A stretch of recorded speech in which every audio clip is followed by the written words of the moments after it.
Mas se não mandou me mambote. Exatamente, a resposta é Matondo Wanzambi. Meus caríssimos, minhas caríssimas, grandes estudantes do Mandombe, desejo-vos mais uma vez boas-vindas ao programa do Mandombe University. Na realidade, Mandombe University é uma ferramenta que nós criamos para a transmissão dos conhecimentos que foram sistematizados há 23 anos atrás, segundo a orientação que Papau Abelardo, Dr. Abelardo tinha me passado. Naquela altura fui formado na Faculdade de Teologia e o Dr. Abelardo me confiou a responsabilidade de poder sistematizar o Mandombe como conhecimento científico.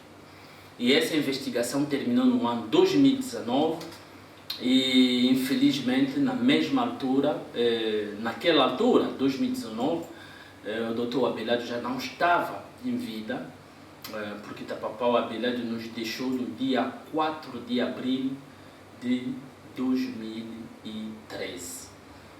E na altura que ele nos deixou, ele acompanhava todos os trabalhos que nós fazíamos e aprovava. Então, uma boa parte dos conhecimentos que estamos a transmitir neste preciso momento são conhecimentos aprovados por Papau Abelardo. E neste preciso momento, a nossa aula está a se basear sobre o estudo prático do Mandombe. E esse estudo prático do Mandombe está relacionado ao funcionamento da estrutura de base do Mandombe. Mas qual é a estrutura de base do Mandombe? A estrutura de base do Mandombe é o muro de bloco.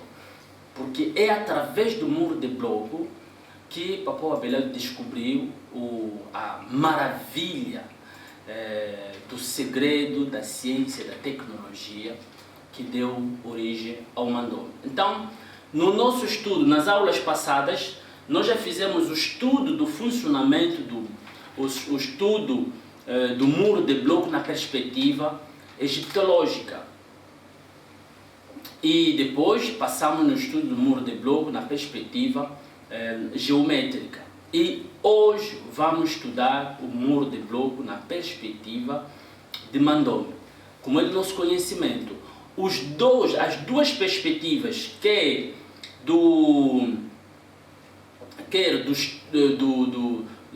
da perspectiva egiptológica ou a perspectiva geométrica, são apenas etapas de transição para podermos chegar na perspectiva de Mandombe. E nas aulas passadas nós informamos que o muro de bloco na perspectiva egípcia representa o símbolo, o último símbolo da supremacia do africano. Se bem que há indivíduos, há pesquisadores desonestos que afirmam que o africano nunca participou no desenvolvimento da humanidade, mas há também grandes pensadores como Cheikh Anta Diop, o Dr. Omotunde, o Dr. Gomes Govis, que estão neste preciso momento a sustentar demonstrar e sustentar que a África já foi o berço do conhecimento da humanidade. É lá onde a Europa ia buscar o conhecimento e transmitir e ventilar no mundo inteiro. Então, hoje em dia, já ninguém esconde mais isso, o africano é o pai dos conhecimentos que hoje a Europa está a se orgulhar. Isso é indiscutível. Então, nós consideramos o muro de bloco das pirâmides como símbolo, o último símbolo do desenvolvimento da tecnologia e da ciência dos africanos. E depois da queda da antiga civilização egípcia, o africano entrou no obscurantismo. E esse obscurantismo se demonstra pela incapacidade de produzir conhecimentos ou de sistematizar conhecimentos que se verifica realmente. Então, nesse sentido, o africano, depois do Egito, entrou numa fase de obscurantismo. O mundo negro, praticamente, entrou nessa fase do esquecimento, praticamente. E a humanidade aproveitou dessa situação para praticamente nos pôr fora do circuito da dinâmica da história da humanidade.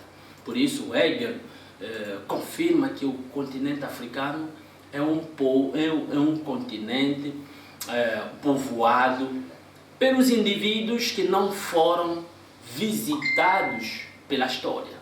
Quer dizer, nós somos um povo histórico. É isso que tem se desenvolvido, é isso que tem se falado. Mas no desenvolvimento das nossas aulas, as aulas que nós já apresentamos no contexto da história do Mandombe, nós falamos de um aspecto muito importante quando o Papau Abelardo foi ter com o chefe espiritual da igreja quimbanguista, lhe orientou, disse que relativamente ao que estás a viver, como está a receber orientações do Papa Simão Quimbambo, você tem que se isolar, tem que estar de retiro, orando, porque nenhum ser humano vai te ensinar, vai te orientar, vai te dizer a razão pela qual ficou colado no chão, a razão pela qual foi chamado de ir em cama.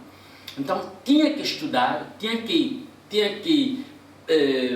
orar, tinha que meditar, tinha que estar num estado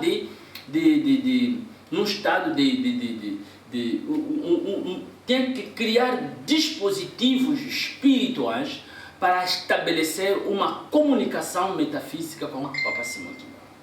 Então foi assim que o Abelardo tomou a decisão de viajar para Mbanza-Ngungu, onde havia mínimas condições, e a partir dali o Abelardo fechou-se no seu quarto durante 8 meses, orando. 8 meses depois, o Abelardo, num certo dia, constatou um fenômeno muito estranho. O seu corpo apanhou uma certa sensação inabitual, sentiu uma força lhe invadir, e a partir daquela força, aquela energia, a sua observação foi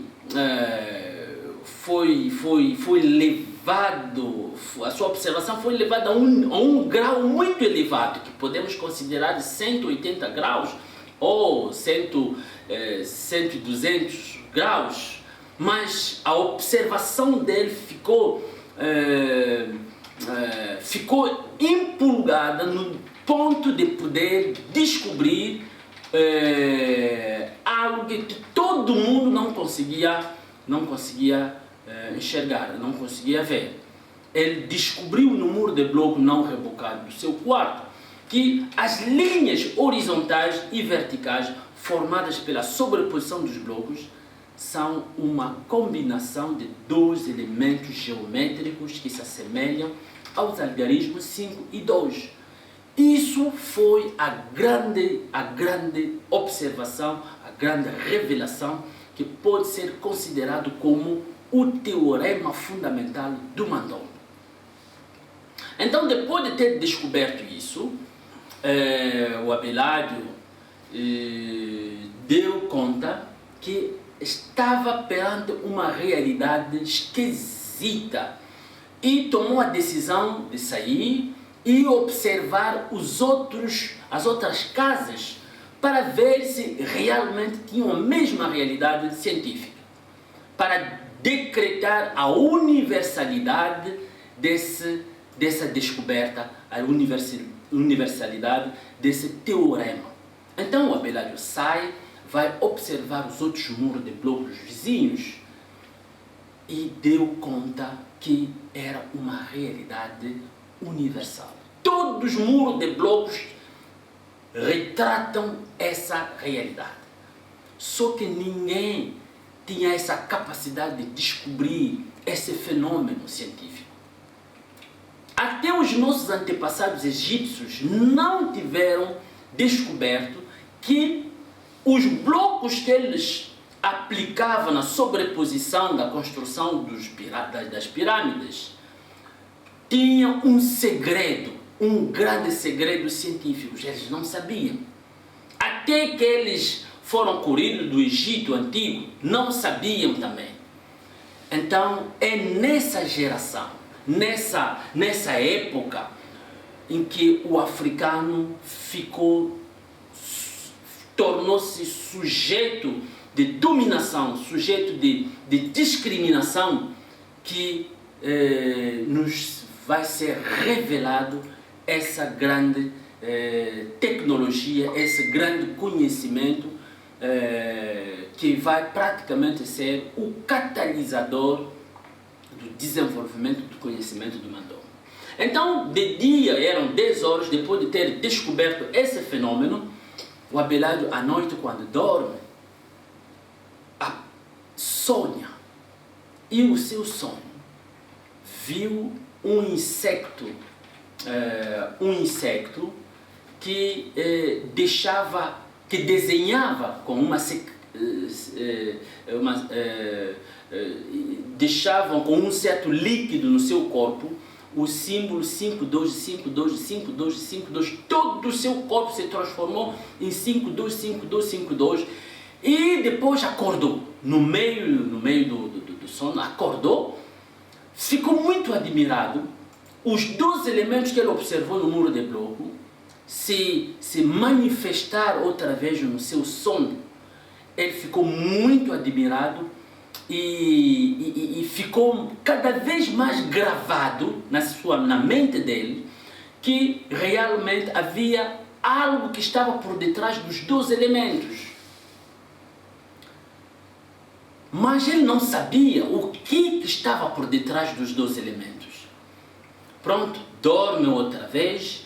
E ao dormir, essa vez vai sonhar o Simão Kimbangu, Papai Simão Kimbangu, que vai lhe apresentar um certificado dourado, um certificado transcrito ou escrito, certificado de atividade material. E, segundo o que Papai Abelardo me dizia, um certificado que tinha letras douradas, letras brilhantes. E depois, Papai Simão Kimbangu, lhe apresentando o certificado de atividade material, lhe disse: com base dos 2 elementos que tu observaste no muro de bloco, o negro fará tudo o que ele quiser na atividade material. Ele orientou para estudar os 2 elementos. Então, ao acordar, o Dr. Abelardo acordou naquela altura, tinha 21 anos. Acordou com essa sensação, acordou com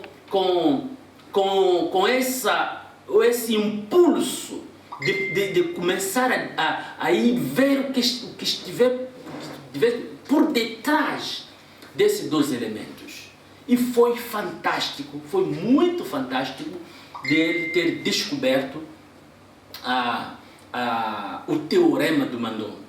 É assim que ele pegou os 2 elementos, subtraiu os 2 elementos do muro de bloco e começou a transcrever o elemento que tinha a forma de 5, forma de 2, combinando os 2 elementos, e chegou na conclusão que os 2 elementos combinados podiam nos ajudar para reconstruir o muro de bloco. Então, na realidade, depois dele ter feito essa experiência de reconstruir o muro de bloco com base dos 2 elementos, chegava na conclusão de resolver o problema, a problemática rabugenta, vamos chamar isso de isso assim, a problemática rabugente da inferioridade epistemológica dos negros ou dos afros.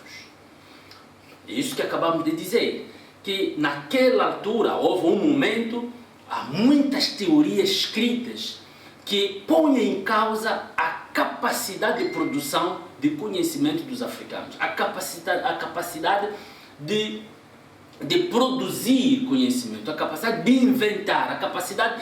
Quer dizer, o africano foi pisado, foi mesmo pisado, e isso foi demonstrado. Há muitas teorias que foram escritas para demonstrar a infertilidade epistemológica do africano, quer dizer, a incapacidade de produzir conhecimento.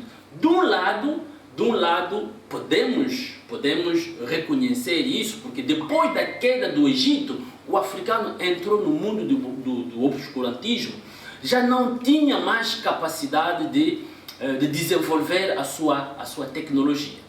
Mas isso realmente por causa de muitas ideologias que foram concebidas para manter o africano no seu estado de dominado, no seu estado de dominação. É assim que o africano ficou apagado. E também é preciso reconhecer o grande trabalho que se fez para o africano se manter nesse estado de inferioridade, através da escravatura. A escravatura estragou praticamente a personalidade antropológica do africano e levou o africano num estado de pobreza antropológica. Até a sua própria terra foi partilhada, foi dividida, como se fosse um bolo de aniversário, e o dono do bolo nem foi contemplado, nem participou no processo da partilha do bolo. Então, essa situação bem arquitetada pelo Ocidente, através da partilha do continente africano, na Conferência de Berlim, isso levou o africano a perder tudo, até a sua alma cultural foi apagada. Lhe foi ensinado que o africano é um ser que não tem absolutamente nada. É isso que levou, por exemplo, o Dr. Eden Kojo, o antigo secretário da Organização da Unidade Africana, que declarou num dos seus livros, ele disse: o africano pode ter recursos, o africano pode ter recursos naturais, pode ter recursos humanos, mas o africano é nada, não consegue fazer nada e não vai fazer nada. Esse é o Eden Kojo. E temos também outros pensadores, neste preciso momento, nós também justificamos isso quando observamos o comportamento dos africanos de depender a 100% dos outros povos. Mesmo o nosso sistema de governação, a Europa tem que nos ensinar a democracia, não temos capacidade de criar um sistema de governação apropriado à nossa realidade antropológica. Então, tudo isso nos levou a entender realmente que o africano parece ser uma árvore de Natal que se faz rodear de frutos frutos artificiais que ele não produz. É isso que está acontecendo neste preciso momento. Então, com o surgimento, com a revelação do teorema do Mandome, essa revelação, começamos um novo processo. O africano começa um novo processo, o processo da resolução da problemática rabugente epistemológica ou da infertilidade epistemológica do africano. Já não vai se falar sobre essa questão, que o africano não inventou, o africano não consegue, Porque na realidade todas as invenções que o africano tem feito nas universidades, tudo isso, são conhecimentos que se desenvolvem com base de um sistema de pensamento ocidental. Quer dizer, todas as invenções que os negros, que os africanos têm feito, nunca terão uma expressão autêntica, enquanto que vamos continuar a utilizar o sistema de pensamento ocidental, ou o sistema epistemológico ocidental. Então, aqui estamos perante uma nova via epistemológica, um novo código epistemológico que vai ajudar o africano de codificar o seu conhecimento, a sua capacidade de produção de conhecimento numa perspectiva autenticamente africana. A partir desse momento, como é um novo sistema de pensamento, automaticamente, num contexto acadêmico, tem que ser respeitado.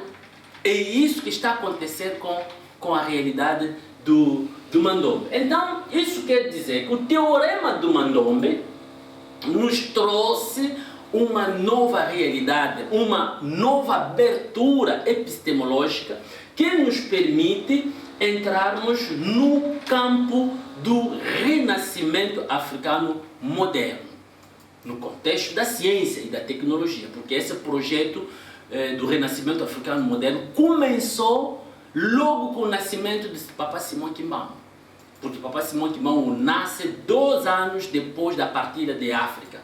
O seu nascimento marca uma nova era da África, porque acabava de nascer uma das figuras mais importantes do processo do renascimento africano moderno. Em 1921 começa a revolução cultural do renascimento africano moderno. Em 1978, Papa Simão Kimbangu vai desencadear o processo epistemológico do renascimento africano moderno.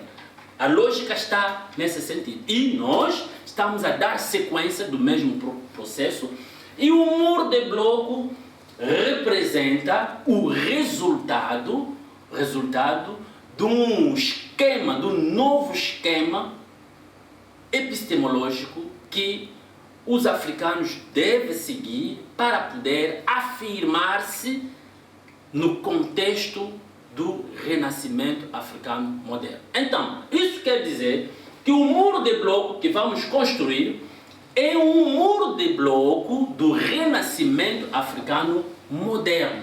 É um muro que tem as mesmas características com todos os muros de blocos que existem no mundo, mas o valor específico desse muro de bloco é o caminho que nós utilizamos.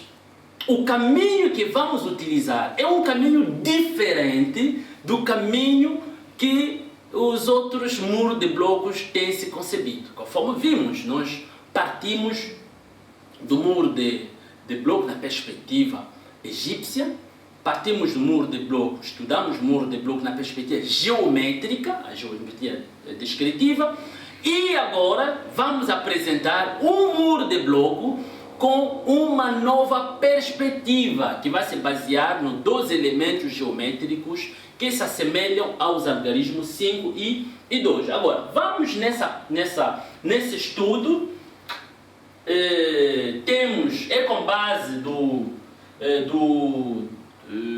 um problema. Esse problema já tivemos o mesmo problema para resolvermos o problema a questão de 18 pessoas que tinha que receber, tínhamos que partilhar um campo, um terreno a 18 pessoas, cuja 14 pessoas tinham que receber terrenos, parcelas retangulares. E 4 pessoas tinham que receber 4 lotes ou 4 parcelas quadradas. Então, como resolver esse problema? Então, o problema está assim. Vou ler. Considerando um campo que pretendemos partilhar a 18 pessoas cujos terão 14 lotes retangulares, ou parcelas retangulares, e as 4 pessoas terão que ter 4 parcelas quadradas. Aqui o problema nos orienta para podermos utilizar. Utilizem o teorema de Mandombe para atingirmos. Não. Utilizem o teorema de Mandombe para atingir o vosso objetivo, satisfazendo as 18 pessoas que estão à espera das suas parcelas. Então, temos 18 pessoas e das 18 pessoas temos que repartir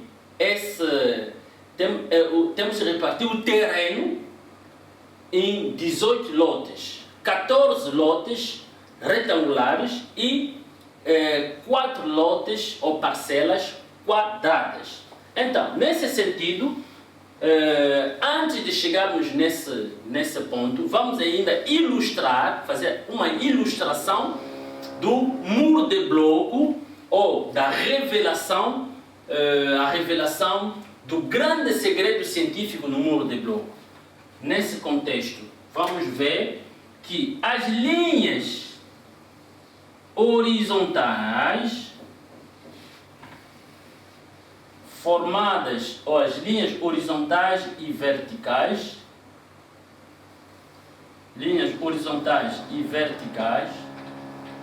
formadas pela sobreposição dos blocos, são uma combinação de 2 elementos geométricos que se assemelham aos algarismos 5 e 2. Ok. Então, aqui temos o muro de bloco que nós construímos, as linhas horizontais estão aqui, e com base nessas linhas horizontais e verticais, vamos identificar os 2 elementos que estão se a referir. Temos aqui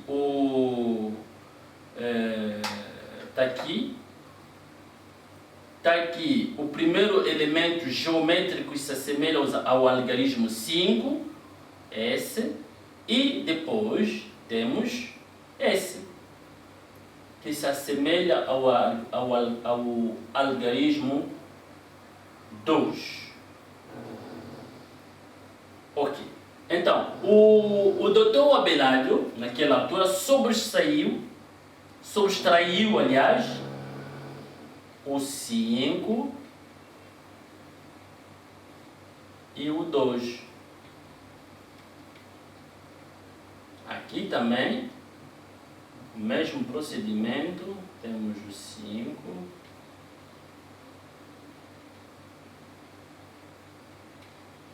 e o 2.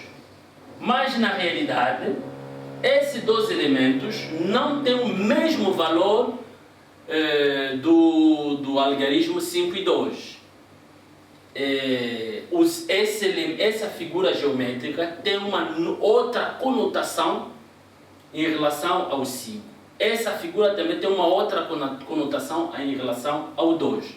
Mas nas aulas anteriores, nós falamos desses 2 elementos e Papau Abelardo atribuiu nomes específicos a esses 2 elementos.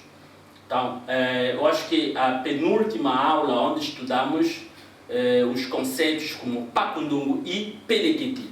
Então, Papau Abelardo atribuiu ao elemento 5, a figura que se assemelham ao 5, o nome de Pacundungu.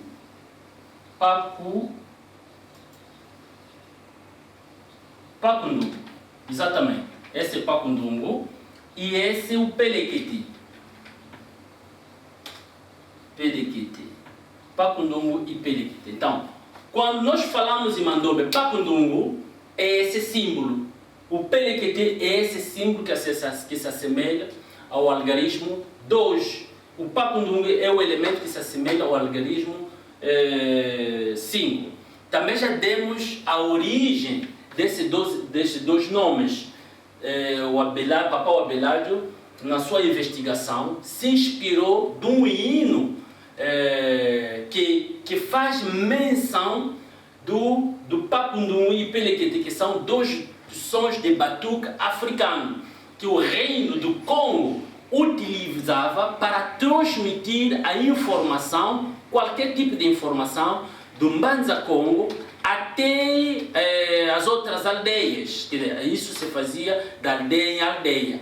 O batuqueiro do Mbanza Congo, da corte real do Mbanza Congo, batia Papundungu. Papundungu é o som do batuque grande. O Pelequete era o som do batuque pequeno. Segundo o hino, o batuqueiro usava dois batuques, o batuque grande e o batuque pequeno, e fazia a combinação dos sons para melhor transmitir a informação na aldeia vizinha.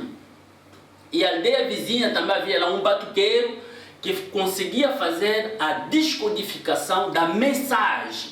A mensagem que o rei tiver enviado através do batuqueiro da corte real. E a partir da mensagem descodificada, ele pega outra vez o seu batuque, bate outra vez o Papundungu e o Pelequete combinado, os sons combinados, transmite a mesma mensagem da outra aldeia, e assim sucessivamente, que a mensagem do rei saía de Mbanza Congo, que é a capital do reino do Congo, até nas outras aldeias, por exemplo, até aldeias do Gabão, que era a extensão geográfica do reino do Congo. Então, temos esses dois elementos que são praticamente elementos catalisadores do sistema do muro de bloco. Então, a partir dessa dimensão da descoberta, o doutor Abelardo vai proceder na combinação dos dois elementos para reconstruir o muro de bloco. Então, com base nesses dois elementos, nós vamos fazer a reconstrução do muro de bloco de acordo ao teorema de Mandon. Mas vamos nos basear no problema, vamos resolver esse problema. Agora, para isso, vamos prestar muita atenção, que vamos agora construir o nosso muro de bloco. E o nosso muro de bloco, nos disseram que temos que ter, são 18 pessoas, que temos que ter 14 parcelas retangulares e 4 parcelas quadradas. E temos que utilizar o teorema de Mandon. Vamos para lá e começamos a construir o nosso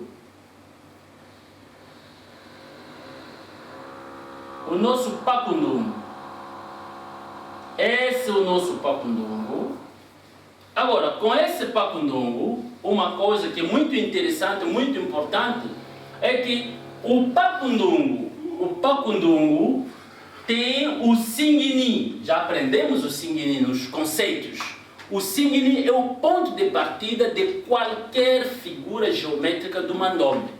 Então, temos o ponto de partida. E esse ponto de partida representa a entrada, em termos de sentido, representa a entrada do nosso Papundungu. Então, a partir dessa entrada, nós temos o primeiro lado.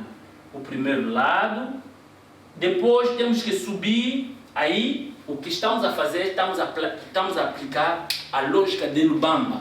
A lógica de Lubamba consiste em transcrever uma figura geométrica do Mandombe sem, portanto, tirar a mão, seguindo todos os lados, cada lado, o lado horizontal e o lado vertical, até que terminarmos a nossa concepção. Não podemos começar, por exemplo, assim, por exemplo, tem o defeito de escrever com assim, por exemplo. eu já estou habituado com o carácter de mandou. Por exemplo, há os que assim e depois vem colocar o 5. Esse é o 5, mas não é o pacundungo. O pacundungo tem que se escrever ou de baixo para cima ou de cima para baixo, mas tem que seguir a conexão dos lados. Que temos o primeiro lado, o segundo lado, o terceiro lado, tudo isso tem que seguir essa conexão. Aqui terceiro, o quarto e o quinto lado, que o quinto, assim. Agora, quando chegamos aqui no fim, é já a saída, temos a entrada e a saída. Então, na saída, vamos colocar o singini do pelequete. Singini do pelequete é aqui, onde terminou o pacundungu, começa o ponto de partida do pelequete. Então, isso vai nos dar assim, o primeiro lado, o segundo, o terceiro, o quarto e o quinto. Quer dizer, temos 1, 2, 3, 4 e o quinto. Aqui, começamos assim, assim, assim e assim. Essa lógica que estamos a falar de Lubamba tem implicações em outros campos. Por exemplo, no campo da eletricidade, no campo da eletrônica, porque aqui pode ser a entrada da energia, pode ser uma energia contínua, pode ser uma energia alternativa. A entrada e ao longo do seu percurso pode-se aplicar outros elementos, componentes eletrônicos para nos dar um circuito, por exemplo. Mas ainda estamos no elemento fundamental do muro de bloco, que é o pacundungu e o pelequete. Então, essa lógica de Lubamba é muito fundamental. São lógicas que vamos estudar quando vamos entrar no estudo aprofundado do muro de bloco, ou do sistema de pensamento mandô. Então, aqui temos a estrutura de base da construção do muro de bloco. Agora, daqui vamos proceder agora à resolução do nosso problema. Aqui o nosso problema, já começamos a traçar o pacundungu e o pelequete. Já temos aqui o pacundungu e o pelequete. Já fizemos a primeira traçagem. Conseguimos uma parcela. Só a combinação de pacundungu e pelequete encontramos a primeira parcela. Ok. Agora, vamos continuar. Terminamos aqui. Daqui, vamos combinar mais o pacundungu. E o pacundungu que vamos colocar é aqui. Daqui, dessa combinação, encontramos mais uma parcela completa retangular. A segunda parcela. E vamos continuar a nossa construção. Aqui é o pelequete. Ok? Temos a terceira. A parcela número 3. Vamos continuar para termos a parcela número 4. Vamos continuar para termos a parcela número 5. Ok? Exatamente. E vamos continuar. Parcela número 5, número 6. Está aqui. E vamos continuar. Parcela número 8. Está aqui. Agora, já não temos espaço aí para continuar, mas já temos 1, 2, 3, 4, 5, 6, 7. 7 parcelas. 1, 2, 3, 4, 5, 6, 7 parcelas. É mesmo isso. A primeira parcela, segunda, 1, 2, 3, 4, 5, 6, e 7. Certo? Agora, como já não temos espaço desse lado, aqui também já não temos espaço, vamos fazer a traçagem, mas começando a construção do nosso muro de bloco a partir de baixo, para vir tocar aqui. Aqui.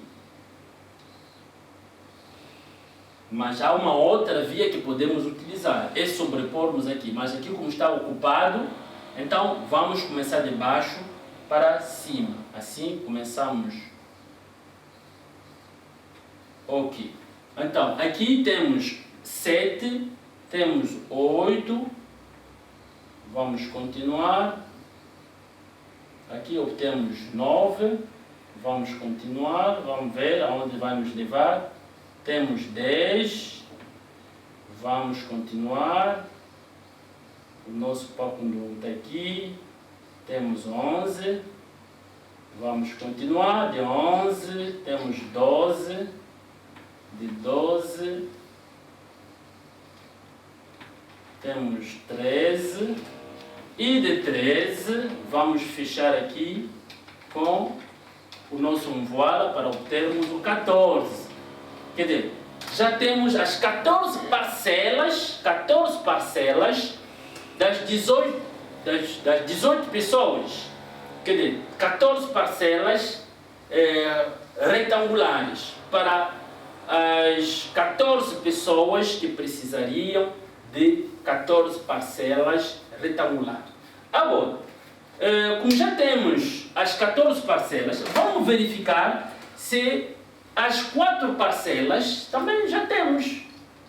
E vamos ver aqui, fechamos aqui, efetivamente, temos a primeira parcela quadrada, e aqui temos a segunda quadrada, aqui temos a terceira quadrada e a quarta quadrada. O nosso problema está resolvido, está mesmo resolvido. Aqui, se aplicarmos agora as medidas, podemos fazer o estudo das medidas. Aí a unidade de medida dessa construção é o lado do Pacundum. Mas esses aspectos vão se definir no contexto do estudo do sistema de pensamento. Aqui o muro de bloco, esse muro de bloco que estamos a chamar do muro de bloco do renascimento africano moderno, pode ajudar qualquer pessoa que tem conhecimentos em determinada área do conhecimento, do saber, produzir outras teorias com base dessa estrutura do muro de bloco.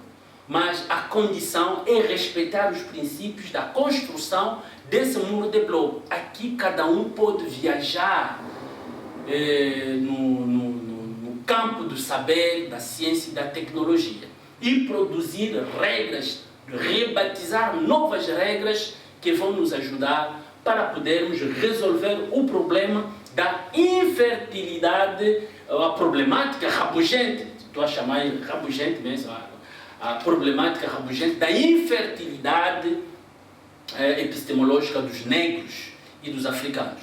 Esse é o ponto de partida. Então, por isso, meus caríssimos, já resolvemos esse problema e vou-vos pedir, cada um em casa, lutar para resolver esse problema. Pelo menos 10 vezes, faz 10 vezes resolver esse problema para habilitar a sua mão a construir o muro de bloco. Mas depois teremos muitos textos, muitos exercícios que vamos fazer quando vamos entrar na fase do estudo do sistema de pensamento Mandonga. Para hoje terminamos a nossa aula. Acredito que foi uma aula muito interessante. Não se esqueçam, entramos já na parte prática. Vou-vos pedir para ter o vosso caderno quadricular. Aqui, por exemplo, aqui eu tenho meu caderno com pequenos quadrados. É muito bom para começar a praticar. Um quadrado pode representar 4 lados do do Pacundum e vai nos ajudar para habilitar a vossa mão. Na realidade, meus caríssimos, o que acabamos de fazer, de estudar, é o ponto de partida do Mandombe. É o ponto de partida da transformação da nossa maneira de pensar e a nossa maneira de fazer as coisas. Antigamente, nós, o que herdemos dos nossos antepassados, que o muro de bloco com sobreposição dos blocos, para traçarmos o muro de bloco, era uma perspectiva. Agora, para o nosso renascimento africano moderno, devemos aprender a construir de uma maneira diferente o nosso muro de bloco. Se lembra da história do Papau Abelardo a caminho de Nkamba, quando viram o mais velho que tinha saído da mata, a lhes dizer: onde vocês estão parados, é lá onde eu vou vir vos encontrar. Onde nós ficamos parados? É no muro de bloco dos nossos antepassados. É lá onde nós paramos e Papai Simão Kimbangu veio nos encontrar lá, nos dando uma nova ferramenta que vai nos ajudar para podermos avançar. Então, essa é a interpretação que estamos a fazer dessa grande investigação que começamos. Muito obrigado pela vossa atenção. Até a próxima.